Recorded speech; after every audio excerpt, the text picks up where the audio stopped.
نواز فرما کر اسرار حسین کاظمی ابن التفات حسین کاظمی اور مرحوم محمد تقی ابن حیدر حسین اور شمیم اختر بنت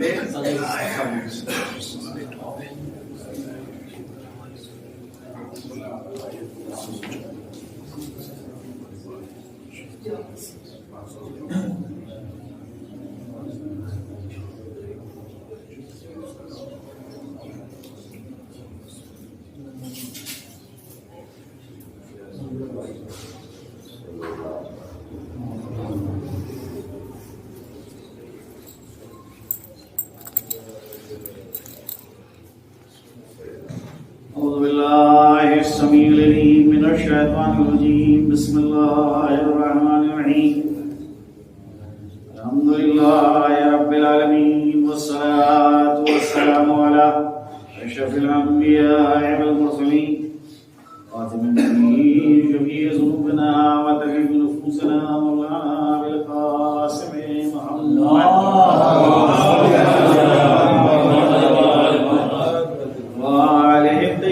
الطاهرين ولعنة الله على أعدائهم أجمعين إلى قيام يوم الدين أما بعد والله تبارك وتعالى في كتابه المبين وهو أصدق الصادقين وقوله الحق بسم الله الرحمن الرحيم مرج البحرين يلتقيان بينهما برزخ لا يبغيان صلوات محمد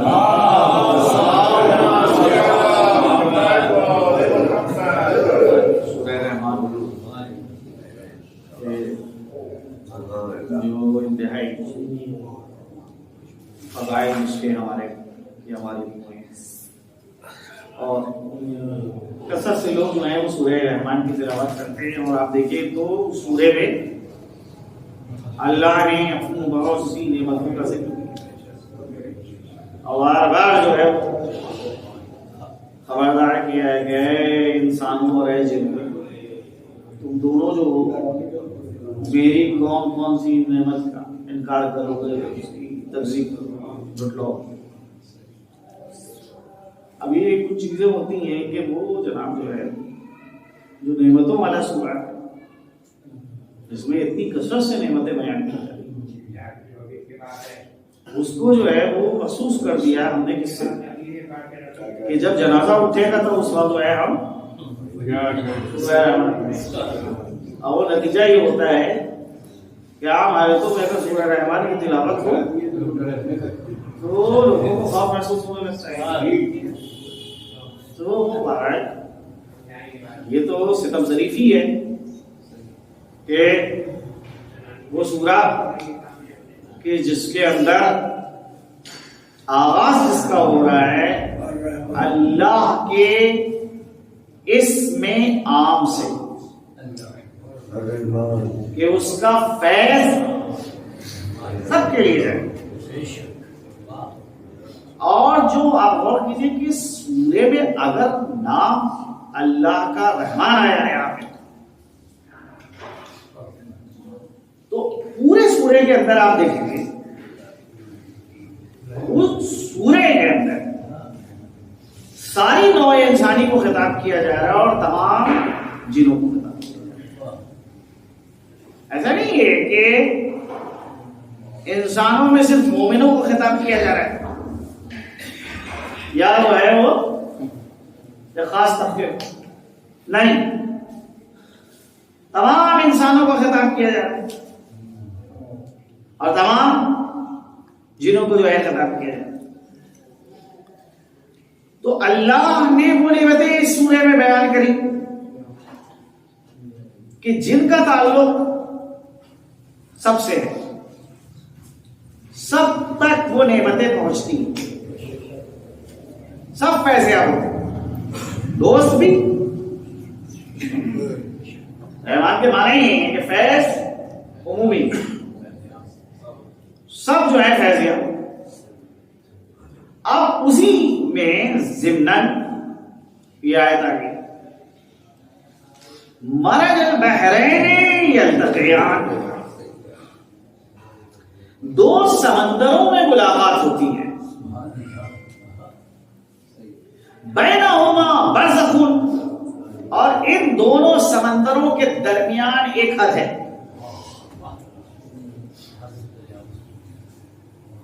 لا یبغیان، مگر یہ دونوں سمندر ایک دوسرے میں ستم نہیں کرتے۔ بغاوت وہاں ہوتی ہے جہاں ظلم کی خواہش ہو،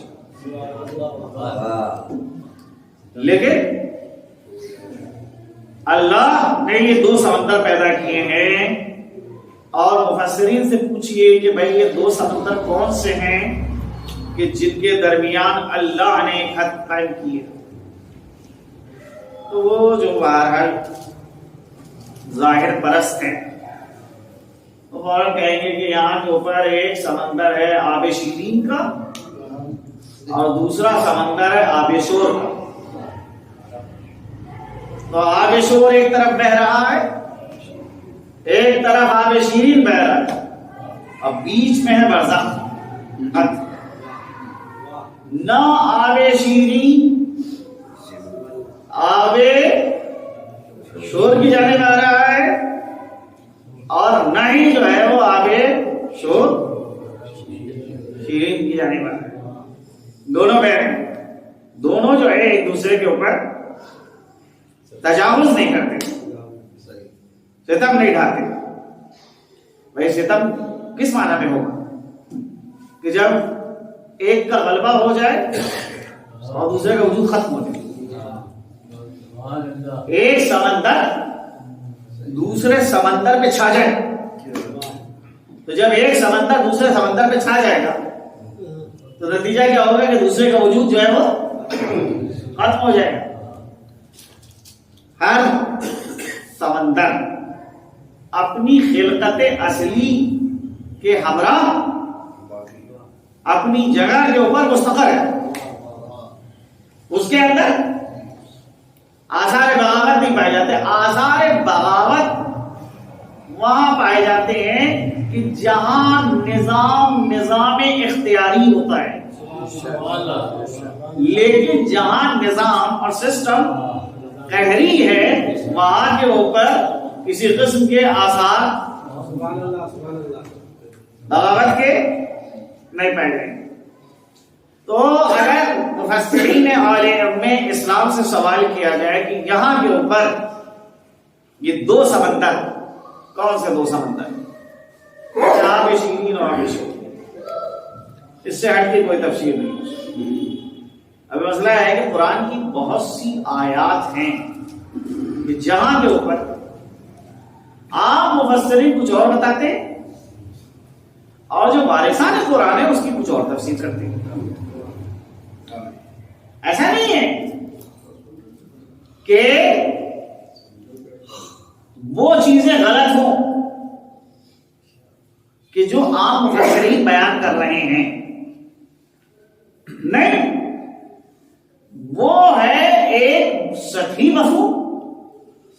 لوگوں کے فہم کے مطابق وہ مفہوم ہے، لیکن جو وارثان قرآن مفہوم بیان کرتے ہیں یہ مفہوم وہ مفہوم ہے کہ جو انتہائی عمیق مفہوم ہے، گہرا مفہوم ہے، جس کو کی جانب عام لوگوں کی نگاہ نہیں جاتی۔ آپ غالب کا ایک شعر پڑھیے اور جناب 8ویں درجے کا جو طالب علم ہے اس سے کہیے ذرا اس شعر کی تشریح کرو، وہ اپنی معلومات کے مطابق کرے گا تشریح۔ وہی جناب جو ہے آپ اس شخص کے سامنے اس شعر کو پیش کیجئے کہ جس نے غالب کے اوپر جو ہے PhD کی ہے، جو ماہر غالبیات ہے، وہ جو ہے وہ جناب کیا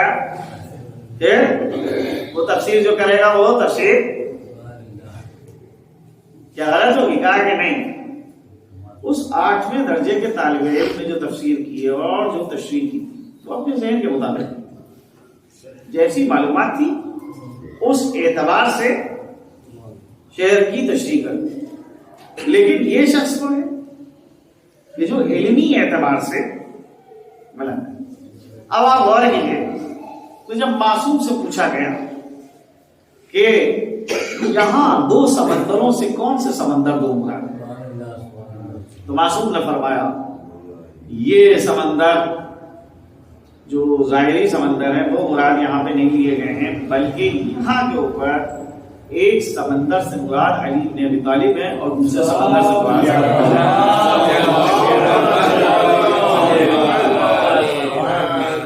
یہ وہ معنویت کے دو سمندر ہیں جن میں ملاقات تو ہوتی ہے لیکن شیطان ایک دوسرے کے اوپر نہیں کرتا۔ جہاں معنویت ہوتی ہے وہاں ظلم کا تصور نہیں، اور جہاں معنویت نہیں پائی جاتی ہے وہاں کے اوپر شیطانی وسوسے بھی آ جاتے ہیں، ظلم بھی آ جاتا ہے،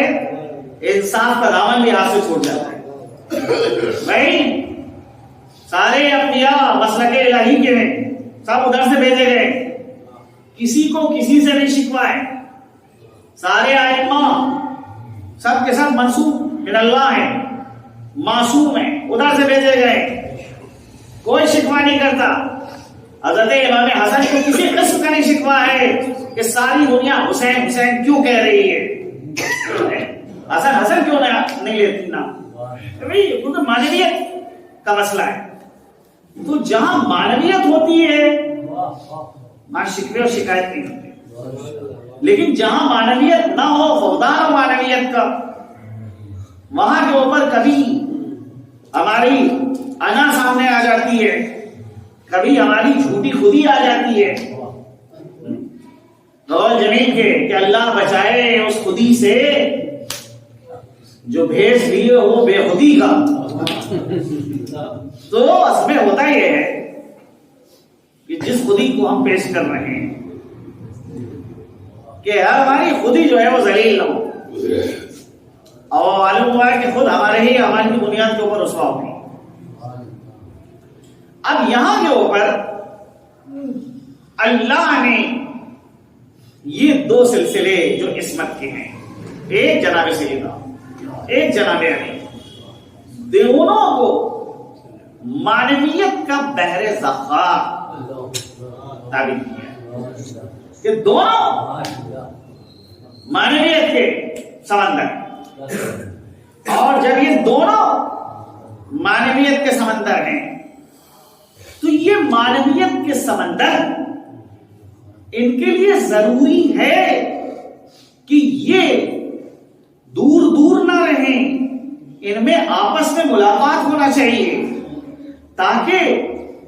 دونوں ایک مشترک ہدف اور ایک مشترک مقصد کی خاطر اپنے خدمات کو پیش کر سکیں۔ عزیزان گرامی، یہ دو رشتے کہ جو بظاہر دنیا کے اندر قائم ہوتے ہیں، شوہر کا رشتہ اور بیوی کا رشتہ، اور اس کے بعد آپ دیکھ لیجئے کہ بھائی مسئلہ یہ ہوتا ہے کہ اگر معاشرے کا آپ جائزہ لیجیے تو معاشرے کے اندر شاید 5% ایسے لوگ ہوں کہ جو اپنے ہمسفر سے شکوہ نہ رکھتے، 95% ایسے لوگ ہیں کہ جن کو شکوہ ہے، شکایت ہے، اور مختلف شکوے اور شکایت ہوتے ہیں، ٹھیک ہے۔ کبھی یہ شکوے شکایت جو ہے بہت زیادہ ہوتے ہیں، اور کبھی جو ہے وہ بہت کم ہوتے ہیں، اور کبھی جو ہے وہ بہت ہی معمولی ہوتے ہیں۔ مسئلہ یہ ہے کہ یہ شکوے اور شکایت جب آگے بڑھنے لگتے ہیں ضرورت سے زیادہ، تو اس صورت میں جو ہے نتیجہ یہ ہوتا ہے کہ گھر بھی برباد ہوتا ہے، اولادیں بھی خراب ہوتی ہیں، کیونکہ ماں باپ کا اختلاف اس کا ایک برا نتیجہ جو ہے وہ اولادوں کے اوپر پڑتا ہے۔ دو صورتیں ہوتی ہیں، یا تو یہ کہ ماں باپ میں سے اولادیں کسی ایک کی طرفدار ہو جائیں گی، جس کو وہ مظلوم سمجھیں گی اس کے ساتھ ہو جائیں گی، جس کو ظالم سمجھیں گی اس سے دور ہو جائیں گی، ایک تو صورت یہ ہے. دوسری صورت یہ ہے کہ اولادیں جو ہیں وہ غلط عادتوں کی شکار ہو جاتی ہیں، اور نتیجہ یہ ہے کہ پھر خود ان اولادوں کے اندر خود غرضی پیدا ہو جاتی ہے کہ یہ لوگ اگر لڑ رہے ہیں تو لڑیں، ہمارا کام یہ ہے کہ ہم اپنے فائدے کے متعلق سوچیں. کو گھر میں سکون نصیب نہیں ہو رہا ہے، ٹھیک ہے، تو ہم اس جگہ کو تلاش کریں کہ جہاں کے اوپر ہم کو سکون مل رہا ہے. نتیجہ یہ ہوتا ہے کہ مصنوعی محبت، جھوٹی محبت، فریبی محبت کا کبھی شکار ہو جاتے ہیں، کبھی جو ہے وہ جناب غلط عادتوں کی شکار ہو جاتے ہیں، غلط صحبت اور غلط دوستوں کے ہمراہ جو ہے نشست و برخاست اگر ہونے لگتی ہے تو اس کا نتیجہ پورے خاندان کو پھنسا گیا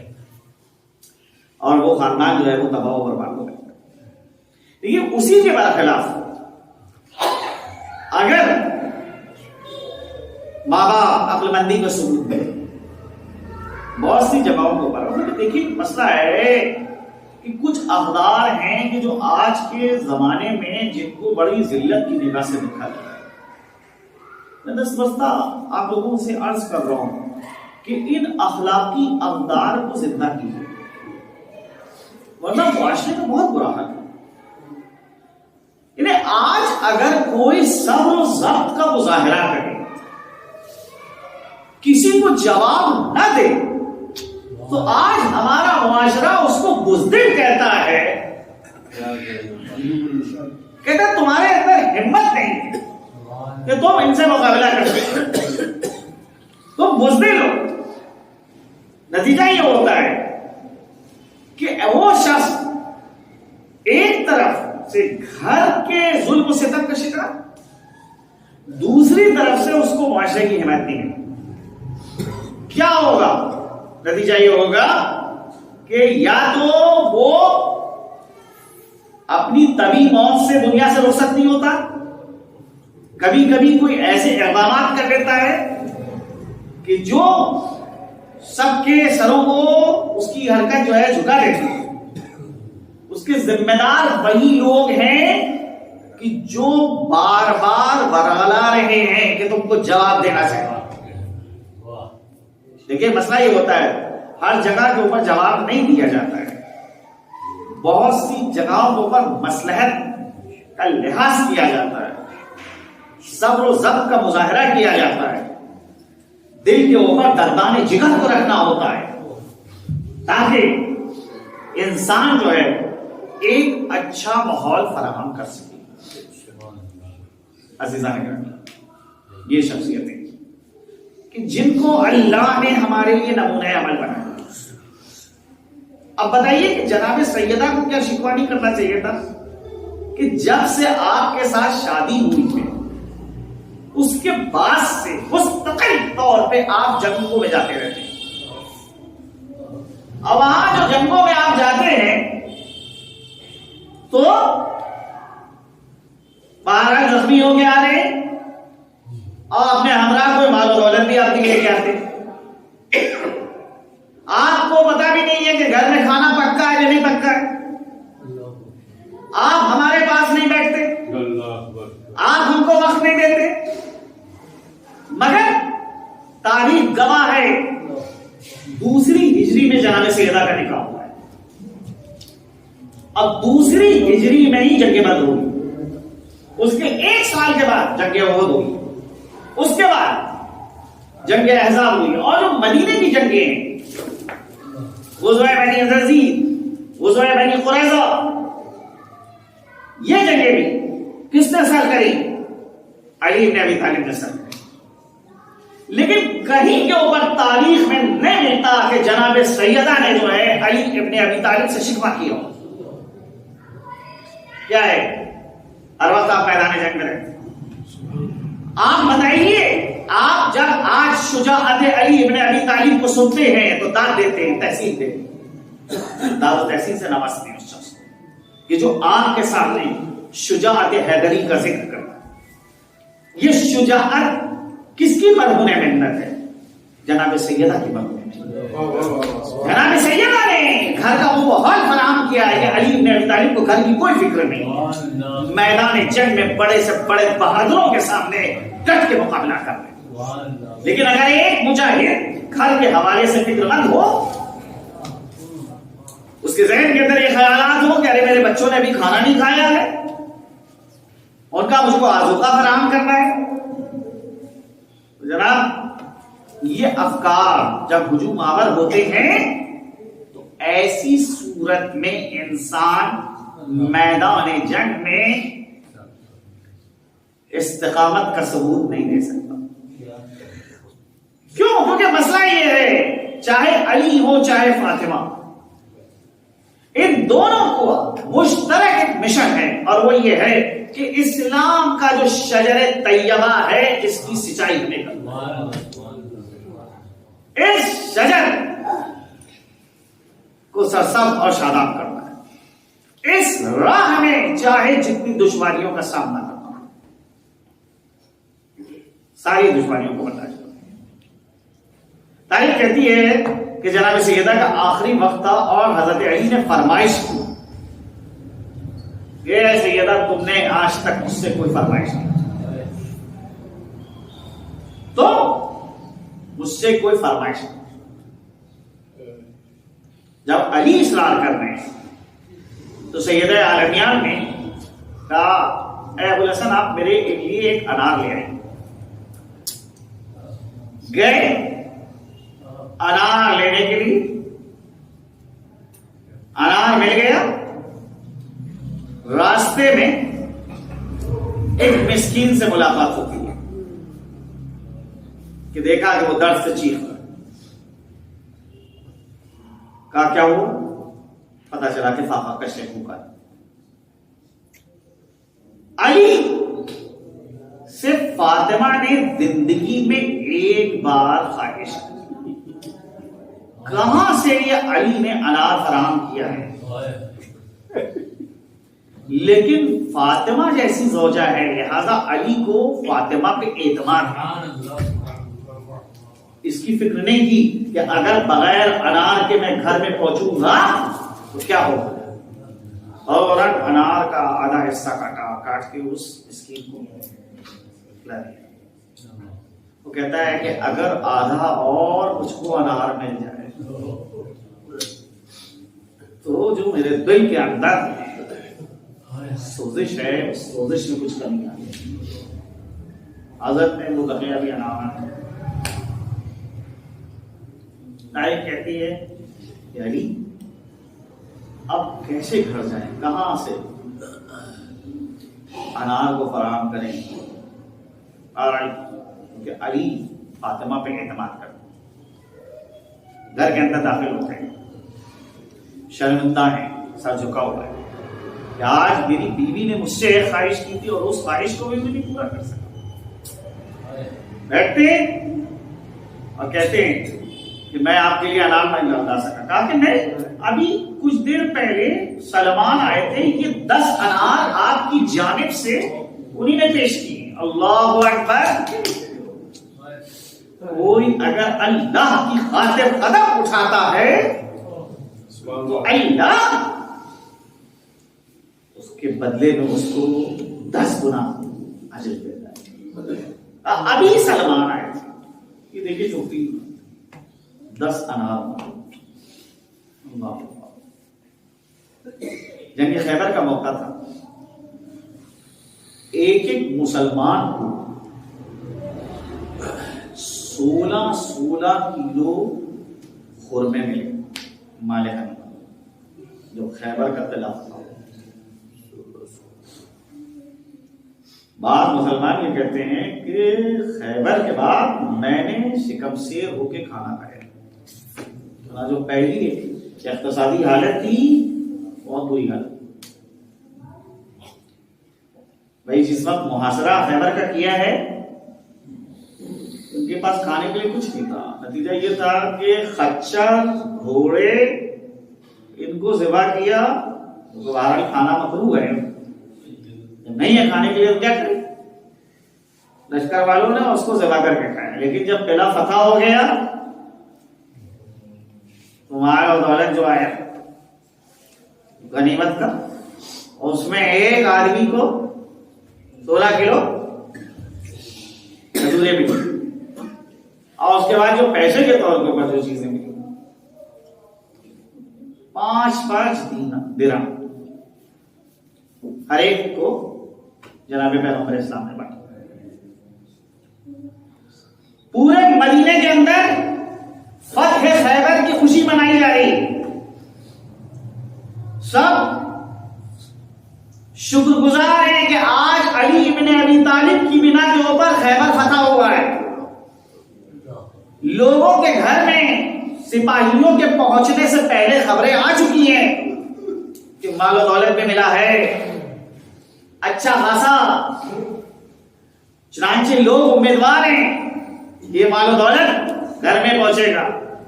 تو کیا فاطمہ امیدوار نہیں ہوگی کہ فاطمہ کے گھر میں بھی وہ مال آئے گا؟ کیونکہ فاطمہ کا شوہر نامی گرامی سورما ہے جس نے خیبر کو فتح کیا ہے. گھر میں علی بن ابی طالب آئے، کہا یا علی کیا آپ کو بھی مال غنیمت میں کچھ ملا؟ کہاں ملا تھا؟ کہاں ہے؟ کہا میں مدینے کے باہر جو جنگ بدر اور احد میں شہداء شہید ہوئے تھے ان کے گھر والوں کے اوپر اس پیسے کو خرچ میں نے کر دیا. ان کی کون خبرگیری کرے گا؟ اس وقت ان لوگوں نے اپنا خون جو ہے وہ اسلام کی خاطر دیا تھا.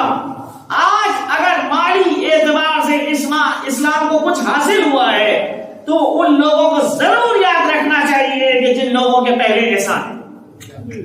فاطمہ نے جیسے ہی سنا سجدہ شکر کیا کہ پروردگار جو میں نے سوچا تھا میری سوچ پر میرے شوہر نے اسے پہلے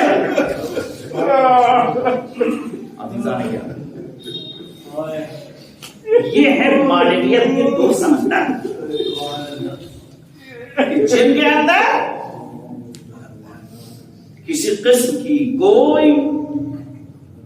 بغاوت نہیں ہے، کوئی ستم نہیں پایا جاتا، دونوں ایک دوسرے کے شریک. اور عزیزان گرامی، آج کی تاریخ عاشور سے تاریخ کہتی ہے کہ جناب پیغمبر اسلام کی گھر میں ایک بچی کی پرورش ہوئی تھی. یہ حضرت حالہ کی بیٹی تھی، جناب خدیجہ کی بہن حضرت حالہ. پیغمبر کے گھر میں پرورش ہوئی تھی، لہذا